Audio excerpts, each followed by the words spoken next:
c'est quand même fou de se dire ça. Moi, je me rappelle, depuis que je suis petite, je pense à ces questionnements-là, je les ai dans ma tête. Quand j'étais ado et que j'allais à l'école et que j'allais sur le chemin de l'école,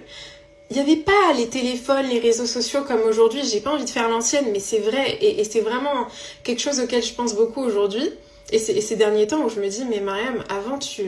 t'avais des discussions de fou avec toi-même, tu partais loin dans ta tête, et c'est ce que je faisais quand j'allais à l'école, je réfléchissais, je me disais, mais pourquoi ça, comment ça se fait, et je me répondais à moi-même, et j'avais une discussion avec Mariam, et là vous êtes en train de vous dire, mais elle est schizophrène, Mariam, en fait, mais c'était incroyable, c'était les meilleurs moments de ma journée, et j'adorais avoir ces discussions avec moi-même,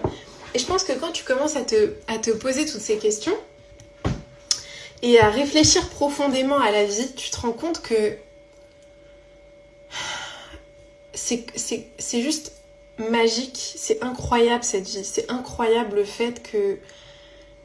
on sache pas pourquoi on est là, on sait pas quand est-ce qu'on va partir, ça aussi c'est finalement sublime ce manque d'information, je le trouve incroyablement sublime, le fait qu'on sache pas quand est-ce qu'on va partir, que rien ne soit garanti, c'est aussi incroyable. Ça rend le jeu de la vie tellement plus intéressant, tellement plus excitant et stimulant. Mais quand tu prends conscience de tout ça et que tu réalises que ton temps est malgré tout limité, parce que le temps passe très très très très vite,